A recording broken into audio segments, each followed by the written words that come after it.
నమస్తే SR7 TV news కి స్వాగతం. వనపర్తి జిల్లా కేంద్రంలో అహింస శాకాహార దినోత్సవ ర్యాలీ. ప్రపంచ శాకాహార అహింస దినోత్సవం సందర్భంగా వనపర్తి జిల్లా కేంద్రంలో పిరమిడ్ ధ్యాన కేంద్రం ఆధ్వర్యంలో గురువారం లోక కళ్యాణ ర్యాలీ జరిగింది.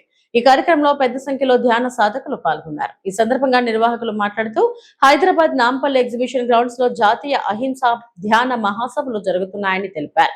అక్కడ బ్రహ్మజ్ఞాన బోధనతో పాటు ప్రతిరోజు సాయంత్రం 5 గంటలకు సామూహిక సంగీత నాద ధ్యానం, సాంస్కృతిక కళాకారుల ప్రదర్శనలు, ఆధ్యాత్మిక, రాజకీయ, సినీ ప్రముఖుల సందేశాలు ఉంటాయని వివరించారు. ప్రజలంతా ఈ మహాసభలకు హాజరు కావాలని కోరారు. ధ్యానంతోనే విశ్వశాంతి, అహింసతోనే మానవ ప్రగతి అని వారు పేర్కొన్నారు. అహింస మన శ్వాస, ధ్యానం మన ధ్యాస కావాలని సూచించారు. రోజు 4 గంటల ధ్యానం చేస్తే మాంసాహార అలవాటు పోతుందని, క్యాన్సర్ వంటి రుగ్మతలు తొలగిపోతాయని తెలిపారు. ప్రతి ఒక్కరూ శాకాహారులుగా మారాలని పిలుపునిచ్చారు. SR7 TV news reporter Wanaparthy జిల్లా ఇన్ఛార్జ్ KP రెడ్డి.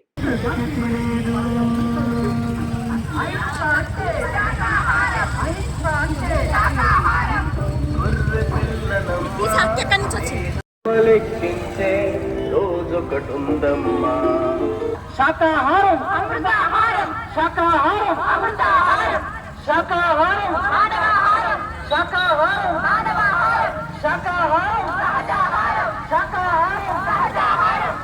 అహింస పరమో ధర్మమని పెద్దలు చెప్పారే, శాకాహారం శ్రేష్టమని గురువులు చెప్పారే.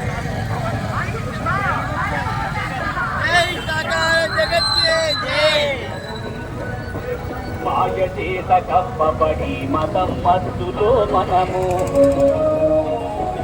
మాంసాహారము తింటూ మద్యములో మునిగినప్పుడు ఎందరెందరో గురువులు ఈ భూమికి చేరినారు. గత జన్మలో ఎన్నో పుణ్యం నేర్చుకుంటే గానీ 5 సంవత్సరాల కింద క్యాన్సర్ జబ్బు రావడం జరిగింది. మా డాక్టర్లు 3 నెలలకే చనిపోతామని చెప్పడం జరిగింది.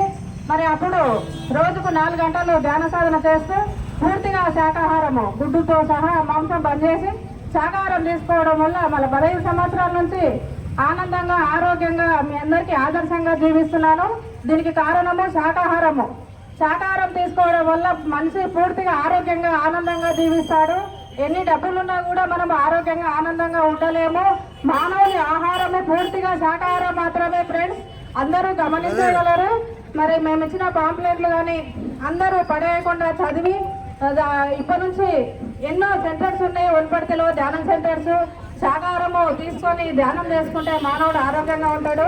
మరి ఏ జీవిని చంపే హక్కు ఎవరికీ లేదు ఫ్రెండ్స్. అందుకే మరి ఆపరేషన్ చేయించుకుని నాకున్న కిడ్నీ స్టోన్స్, సైనసైటిస్ ప్రాబ్లము నాకు మళ్ళీ 3 నెలలకే వచ్చింది. నేను డాక్టర్ని అడిగాను, సార్ 3 నెలలు వాళ్ళు ఆపరేషన్ చేసుకుని మళ్ళీ వచ్చిందంటే ఏమీ చేయలేమని చెప్పన్నారు. ఆ రోజుకెళ్ళి నేను యొక్క శ్వాస ధ్యాస మార్గం ద్వారా ధ్యానం చేసుకుంటూ నాకు ఉండే ఒక 2 ప్రాబ్లమ్స్ పెట్టుకుని, మరి మా భార్య మైగ్రేన్ తలనొప్పి, PCR ప్రాబ్లం పెట్టుకుంది. మరి మా బాబు మేము అందరం శాకాహారం తీసుకుంటూ ప్రతిరోజు ధ్యానం తీసుకుంటూ ఎంతో ఆనందంగా, సంతోషంగా ఉన్నాం. మరి మీరు వనపర్తి పట్టణ ప్రజలందరూ కూడా అందరూ ధ్యానం చేసుకోవాలని, వనపర్తిలో ఎన్నో ధ్యాన కేంద్రాలు ఉన్నాయి.